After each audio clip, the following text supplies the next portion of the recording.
bonjour, ici Hello Biblio. Si je vous fais cette vidéo, c'est pour vous parler évidemment de mes dernières lectures. Si vous voulez soutenir la chaîne, n'hésitez pas à liker. Si vous voulez voir le reste de mes vidéos, n'hésitez pas à vous abonner.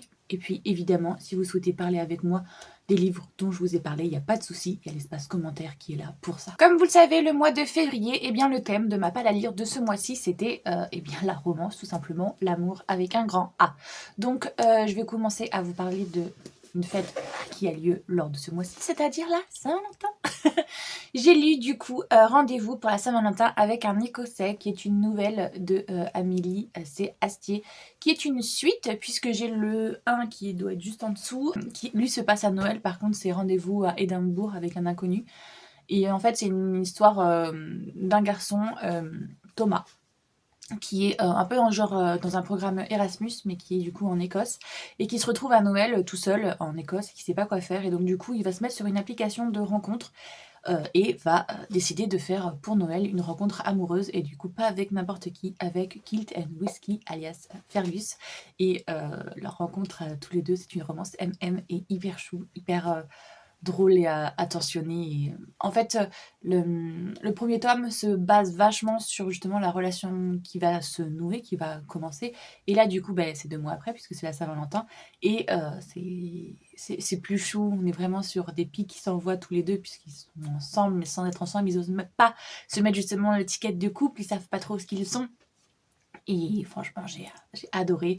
Les deux cultures aussi qui s'affrontent beaucoup, parce que Fergus porte littéralement toujours des kilts, et il est très fier de sa culture des Highlands, voilà, écossais à la Jimmy Fraser. Et Thomas, qui lui, bien qu'il adore l'Écosse, ne peut pas renier le fait qu'il est français et toutes les traditions qui vont avec. Du coup, les deux cultures se mélangent et s'affrontent, et c'est franchement génial. J'adore. J'ai kiffe. J'aimerais bien qu'il y en ait un autre, je sais pas sur quoi, mais... Franchement, les deux tourtereaux, j'aimerais bien qu'il y ait carrément un roman sur eux, parce que j'ai lu de bout en bout, je ne me suis pas arrêtée, et j'ai hâte de les retrouver pour, je sais pas, une autre nouvelle ou peut-être un roman, que sais-je, mais franchement, j'étais un peu triste de les quitter, c'était un peu court du coup. Ensuite, j'ai aussi lu Trouble Maker, que j'ai reçu grâce à un concours Instagram du mois de décembre, les concours de Noël et tout. On est sur l'histoire de Hazel, qui est une jeune femme blonde, lumineuse, très chaleureuse et infirmière. Et on est sur l'histoire de John, je sais pas trop comment ça se prononce, qui est un asiatique assez solitaire, sombre et tueur à gages. Les deux sont voisins, et un soir, quand elle va rentrer chez elle, elle va découvrir que son voisin, qu'elle n'a jamais rencontré, il y a du sang sur sa porte, la porte est ouverte, et elle va se rendre compte que son voisin est par terre, et il a une grosse balafre, il a dû se faire poignarder. Donc du coup, ni une ni deux, elle va le soigner, puisque son professionnalisme va refaire surface, et elle va décider de nettoyer la pièce, de le soigner, et voilà. Donc le lendemain, quand ils vont se recroiser, au lieu d'être agréable avec elle, c'est tout l'inverse. Il va être hyper désagréable, en mode je vous ai rien demandé. Va commencer à se nouer une relation à la Grumpy Sunshine qu'on adore. Donc voilà, j'ai bien aimé l'histoire, je vais pas vous mentir, mais ça n'a pas du tout été un coup de cœur. J'avais des avis qui me disaient qu'ils n'avaient pas du tout aimé. Je peux comprendre pourquoi ils n'ont pas aimé, mais je ne serais pas aussi catégorique que eux.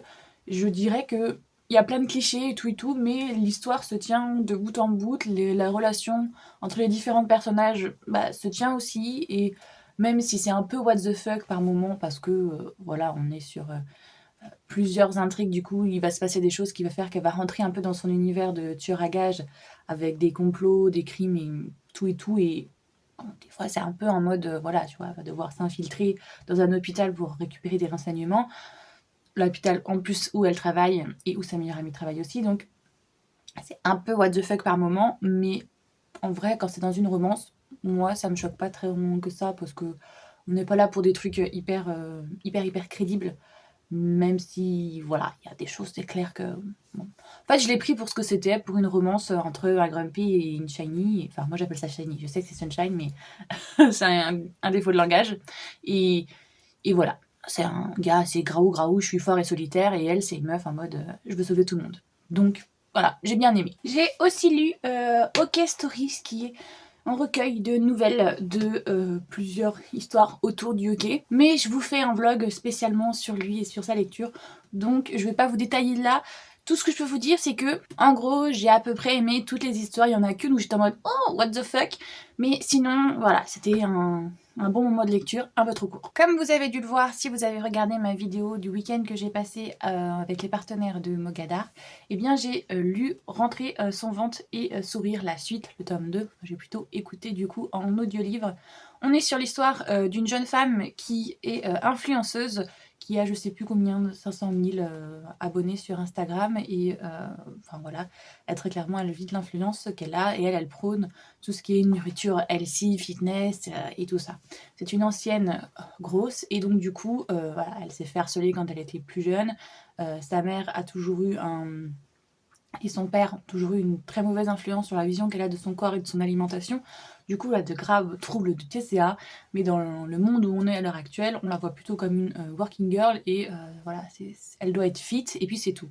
Donc, dans le tome 1, on se rend compte que justement, elle n'est pas heureuse, et dans le tome 2, on va voir les conséquences de certains actes qu'elle a eus, et de toute la sphère aussi, réseaux sociaux, comment c'est très malsain, comment certains se font passer pour tes amis alors qu'en fait, ce sont que des gros profiteurs.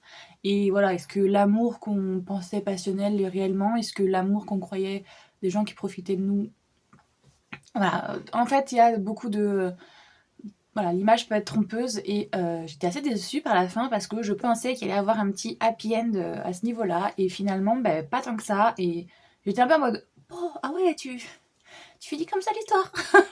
Après, j'avoue que dans la vraie vie, tout se passe pas bien, ni beau ni tout rose et tout, mais dans ce tome-là, elle en prend quand même sacrément plein sa tronche.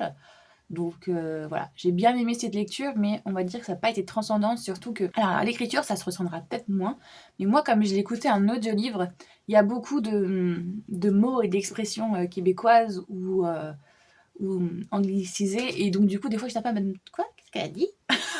Mais ça, c'est parce que, ben voilà, c'est l'autrice qui est québécoise et qui, du coup, ben, parle comme ça. Et c'est vrai que pour nous, des fois, il y a certains mots, on est en mode, mais ça n'existe pas. Donc, c'est une bonne lecture si vous appréciez le genre qui met en avant justement des faits de société qui sont quand même assez importants, comme les troubles alimentaires, comme justement le regard qu'on a sur le corps, sur la réussite et ce genre de choses, les réseaux sociaux, leur impact sur notre vie, l'influence aussi. Franchement, c'est un très bon livre que je conseille si vous aimez ce genre de sujet, mais par contre, il y a quelques trigger warnings, parce que, voilà, même moi qui me suis un petit peu sentie concernée par moments, puisque eh bien, je suis une personne forte et je le suis depuis très jeune, donc j'ai souvent reçu des moqueries à propos de ça. Il y a des moments où j'étais en mode là, là ça touche au vécu. Donc voilà, je peux comprendre que le sujet n'est pas facile pour tout le monde, donc... Mais en attendant, c'est une lecture qui est très bien et que je conseillerais justement pour pouvoir débattre sur le sujet. Ensuite, j'ai lu 2 livres qui sont la suite. J'ai lu tout d'abord Libéré, le tome, je sais plus, on est au tome 6, je crois bien, de Assoiffé de Tracy Wolfe. Et que vous dire que... Eh bien, j'espère que c'est la fin, parce que là, il y en a marre. Et j'ai découvert que non, c'était pas la fin. Alors, j'ai lu aussi, du coup, Envoûté, je vous en parlerai après, mais on va finir d'abord par Libéré. Libéré, pour ceux qui ne connaissent pas, on va reprendre du tome 1 sur Assoiffé. C'est l'histoire d'une jeune femme qui a perdu ses 2 parents dans un accident de voiture, et qui du coup va devoir rentrer, Grace, elle va devoir rentrer dans l'université, le lycée, enfin je sais pas trop comment ça s'appelle, mais voilà, l'institut qu'a créé son oncle en Alaska. Donc elle, je crois qu'elle habite à la base genre pas à Phoenix, mais vous voyez, dans San Diego, San Francisco, enfin je sais plus, mais genre dans un état du sud, donc où il fait tout le temps soleil, et là elle va se retrouver en Alaska. Voilà, donc elle, pour elle c'est horrible, elle va être dans le grand froid et tout, et elle va se retrouver dans un institut qui n'est pas tout à fait comme les autres, puisque c'est un institut de créatures surnaturelles. On s'en rend assez vite compte, hein, à part elle qui est vraiment une crétine parce qu'elle voit pas les, les indices sous les yeux, donc c'est pas vraiment du spoil. Et elle va tomber amoureuse de Jackson, le prince des vampires. Bon, voilà, là c'est, je vous pose les bases du tome 1. Mais moi, comme je vous ai dit, j'ai lu le tome 6. Donc, comment dire on remonte assez loin pour avoir ce genre de résumé, parce que depuis il s'est passé beaucoup de choses, beaucoup de relations ont changé, beaucoup de personnes sont mortes aussi, et voilà. L'autrice, elle a pas peur de tuer ses personnages, et c'est très cool, hein, parce que justement ça fait que voilà, t'es en haleine, c'est un rebondissement. Franchement, en fait, ça serait pour moi un nouveau Twilight, hein. L'histoire n'est pas génialissime, les personnages sont Alors, j'aimerais pas dire qu'ils sont pas génialissimes, parce qu'il y en a un en particulier qui me fait rester, en fait. Et qui, du coup, ça sera le bémol pour le tome que je vais vous parler après. Voilà, pour ce dernier tome, j'en avais un petit peu marre. Je commençais franchement à me lasser parce que on a toujours des rebondissements. Vous savez, à chaque fois, il y a de nouvelles épreuves pour affronter le big box final.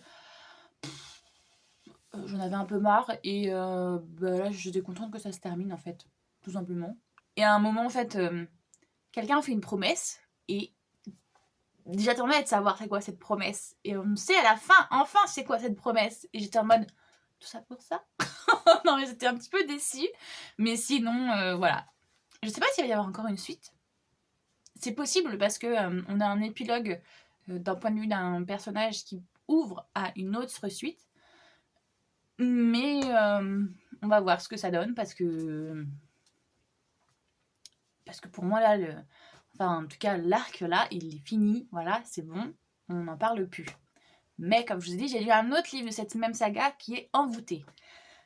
Sans trop vous spoiler, Grace, le personnage principal, à un moment va être... comment dire ça? C'est pas enlevé, mais si un petit peu. On ne sait pas trop justement... il va y avoir un moment de pause en fait. Entre le tome 1 et le tome 2, il va y avoir un moment où elle disparaît pendant 3 mois. Voilà, comme ça, vous savez pas trop du pourquoi du comment, mais voilà. Il y a une ellipse entre le tome 1 et le tome 2. Il y a 3 mois qui passent et personne ne sait ce qui s'est passé pendant ces 3 mois. Enfin si, il y a une personne qui le sait, mais elle ne veut pas le dire. Et donc du coup, on est avec Grace, qui après, tout au long du reste des tomes, ne sait pas ce qui s'est passé pendant ces 3 mois, mais continue à avancer, à évoluer, nanani nanana. Et donc du coup, le tome 7, c'est... parce qu'apparemment, il va y avoir un autre tome encore, ça me saoule déjà, mais c'est ce qui se passe pendant ces 3 mois. Voilà, parce que pour vous la faire courte, elle va être enfermée avec un autre personnage dans un lieu et eh bien, elle ne se souvient pas, mais l'autre personnage s'en souvient très bien. Et ne veut pas lui dire ce qui s'est passé parce que, en gros, il veut qu'elle se souvienne elle-même. Et comment vous dire que là, du coup, après leur relation à ces deux personnages vont énormément évoluer parce que justement, elle va se rendre compte de certains préjugés qu'elle avait envers cette personne et qui ne sont pas d'actualité. Et du coup, c'est génial parce que du tome 2 au tome 6, les deux personnages ont énormément évolué et voilà, leur relation n'est plus du tout la même qu'avant. Et là, on revient au tome 7 et on repart de tout le début. On revient, leur relation est au même état qu'au tome 1. Enfin, entre le tome 1 et le tome 2 du coup. Et là, j'ai cru que j'allais péter un câble. J'étais en mode, oh non, oh non, oh non, oh non, on n'avait pas si bien progressé pour régresser comme ça d'un coup. Donc voilà, en fait, j'aime bien l'idée parce que du coup, on va enfin comprendre ce qui s'est passé durant ces 3 mois et le pourquoi du comment. Mais en même temps, je sais pas. Je pense que ce tome-là aurait dû être placé justement après le tome 2 pour qu'on comprenne la relation, comment elle va se faire. Parce que maintenant qu'on est arrivé en gros au tome 7, je veux pas dire que c'est trop tard, mais si un peu. Parce que la relation n'est plus du tout ce qu'elle était à l'époque. Et donc là, maintenant, c'est un peu relou en mode, mais les gars, enfin, la meuf, j'avais envie de la baffer parce que nous, du coup, on sait tout. On sait tout, et on a envie de dire, mais arrête d'être copain comme une garce. Voilà, et on a de la peine pour mon personnage principal aussi, je vous l'avoue, mon bref, là, il en prend plein la gueule. Mais voilà. Je suis contente de le lire parce que du coup, je vois ce qui s'est passé pendant ces 3 mois parce qu'on ne nous en parle pas du tout pendant les autres tomes, puisque on est du point de vue de Grace et Grace ne s'en souvient pas. Mais du coup, là, j'étais un peu en mode ouais, mais ça arrive un peu tard quand même, j'aurais aimé voir ça avant. Parce qu'en même temps, si on avait eu ça entre justement le tome 1 et le tome 2, je pense que ça aurait été trop tôt pour que voilà, qu'on apprécie le personnage que j'apprécie. Mais en même temps, là, le mettre dans le tome 7, je trouve que c'est trop tard. Enfin, il aurait fallu un juste milieu. Là, pour moi, il y a un truc qui a été loupé. Mais bon, c'est pas grave, hein, c'est comme ça. Et en plus, je sais qu'il y a un autre tome, vu que là, justement, les 3 mois ne sont pas passés. Enfin, on verra bien, mais il va y avoir une suite de leurs aventures, je pense. puisque à mon avis ça a été un tome, encore une fois, dans cette série qui devait être genre énorme, et que les éditions françaises ont décidé de couper en deux pour toujours plus de faire de fric. Donc on va y avoir une suite, mais oui, je l'ai vue, elle était sur Elect, mais ça me saoule un petit peu, on va dire. Bon, je vais quand même lire parce que voilà, il y a mon bébé d'âme dedans, mais voilà, on en a un peu envie de dire, les éditions PKJ, vous foutez un peu notre gueule là, avec la grosseur des bouquins que vous sortez, le prix que vous les mettez, et voilà, les découper en deux comme ça va bien 5 minutes, mais... Et enfin, j'ai fait une lecture commune avec Sissi pour le titre le plus attendu au mois de février, peut-être bien de l'année d'ailleurs, Force Wing. Oui, j'ai lu Force Wing, j'ai craqué, je l'ai pris en relié. Moi qui déteste les livres avec jaquette, là j'ai pas pu, j'ai craqué. Oui, bon ben là j'ai été faible, je l'avoue, voilà. Donc pour la petite histoire, Force Wing, on est sur l'histoire de Violette, qui est juste ici, qui est une jeune femme qui est la fille du général des armées de son pays et de Navarre. Dans ce pays, en gros, il y a les fantassins, les cavaliers, et il y a les dragons dans l'armée, les dragonniers, et sa mère est générale des dragonniers, et elle voudrait évidemment que, vu que ses 2 premiers enfants ont été aussi des dragonniers, que sa dernière devienne une dragonnière, même si elle n'en a pas du tout les capacités physiques, elle est beaucoup trop fragile, et elle a été un peu plus élevée par son père, qui lui était un scribe, et donc du coup, qui l'a entraînée toute sa vie à devenir, comme lui, un scribe. Du coup, ça fait 16 ans qu'elle s'entraîne à devenir un scribe, et du jour au lendemain, son père va mourir, et 1 an plus tard, sa mère va lui dire « écoute, non, tu deviendras pas scribe, tu deviendras dragonnière. Tous mes enfants l'ont été, il n'y a pas de raison que tu fasses exception. » Du jour au lendemain, elle va mettre, je crois, 1 ou 2 mois à s'entraîner pour rentrer dans cette académie, qui est évidemment une académie où c'est soit tu vis, soit tu crèves. C'est très clairement un Hunger Game, déjà parce que tu as une sélection quand tu arrives. Ils te font passer des épreuves pour dégager les plus faibles. Après, quand tu arrives dans l'académie, il y a aussi une sélection à l'intérieur des étudiants. Les étudiants s'entretuent justement parce que les places sont hyper sélectes. Et après, tu as encore les dragons qui te sélectionnent, puisqu'ils ne veulent que les plus forts pour combattre avec eux. Donc même eux, les dragons, ils tuent les gens parce que quand ils voient que quelqu'un est trop faible ou pas du tout assez digne d'eux, ils le crament. Donc comment vous dire que je crois qu'à la base il démarre à, je sais plus, à 460 et qu'il finit genre à 70, tu vois, un truc comme ça. C'est en mode Opa.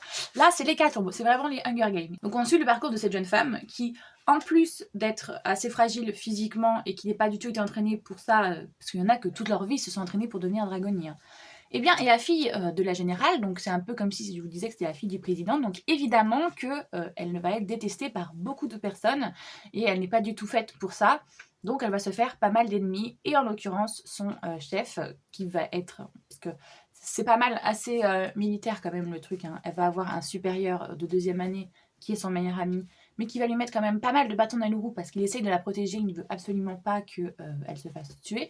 Et après, il y a encore leur chef supérieur qui est un 3e année et qui n'est d'autre que Xeden, le fils du grand traître de la rébellion qu'il y a eu il y a 16 ans, je crois. En gros, il y a eu justement des personnes qui se sont révoltées contre le pouvoir, le royaume mis en place, et eh bien ces gens ont été exécutés et leurs enfants ont été marqués par des dragons pour bien montrer que ce sont des traîtres, et ont été envoyés justement, tous doivent obligatoirement passer par l'académie des dragons, comme ça ils n'ont pas à les exécuter puisque ce sont des enfants, ils ne sont pas victimes entre guillemets du péché de leurs parents, mais en même temps, si les dragons ne les considèrent pas comme dignes de protéger le pays, ça veut dire que ce sont des traîtres, donc autant qu'ils meurent, et sous le coup des dragons en plus, donc voilà, c'est un peu ça le speech. Et donc Xeden, qui est le fils du grand traître du chef de la rébellion, est là, et lui, il est en 3e année, il a survécu à toutes les épreuves, il a un dragon qui est d'ailleurs une dragonne très puissante, donc preuve qu'il n'est pas déloyal envers le pays, bien au contraire, parce que les dragons n'accepteraient jamais que quelqu'un soit déloyal envers leur pays, puisque leur pays c'est aussi là où il y a le nid des dragons, donc les dragons sont très protecteurs forcément envers ce territoire. Sauf que vous vous en rendez bien compte qu'on est dans une romantécie, donc tout ne veut pas exactement se passer comme ça. Le meilleur ami Dane, très clairement je pouvais pas me le voir en peinture. Dès le début j'étais en mode oh putain, c'est l'archétype du gars qui veut prendre la décision à la place de la femme, tu sais. Il me gonflait, mais d'une puissance phénoménale. Sa meilleure amie, moi je l'appelle Rihanna, mais c'est Rhiannon. Franchement, je l'adore. Pépite, cœur sur elle. Le Xeden, j'ai eu un petit peu de mal. J'avoue en fait que justement, comme on faisait en lecture commune avec Cynthia, au début on était assises toutes les deux l'une à côté de l'autre, et Cynthia lit plus vite que moi. alors que j'ai quand même déjà un bon rythme de lecture. Et donc du coup, j'avais ces réactions avant de voir arriver les scènes. Et donc les 5 premières pages, j'arrivais pas en fait, j'aimais pas l'histoire, alors que je voyais bien que les personnages étaient percutants, que l'histoire se mettait en place et tout. Mais très clairement, j'avais du mal à me mettre dedans et il a fallu que quand elle est partie travailler, que je me mette dedans toute seule à tête reposée pour commencer à apprécier les personnages, avoir un petit peu d'avance sur elle et donc pouvoir vivre les scènes sans avoir un laïus juste avant d'elle en mode oh, tu vas voir, il va se passer un truc. Voilà. Donc du coup là j'ai un peu plus apprécié et une fois que j'étais dedans et oui j'ai plus apprécié et j'ai bien aimé. Les effets sont un peu à la à Cotard ou alors Les Sangs et la Cendre. On est dans ce délire là de voilà, les méchants sont pas souvent les méchants, hein, on est bien d'accord, sinon c'est pas drôle.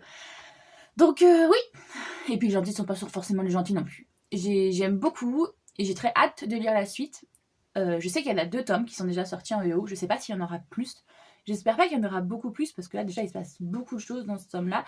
Et c'est d'ailleurs un truc qu'on s'est dit avec Cynthia en le lisant, c'est que nous qui avons un rythme de lecture assez rapide, on était étonnés, on a mis 3 ou 4 jours pour le lire, alors que d'habitude, bah, voilà, il fait 600 pages.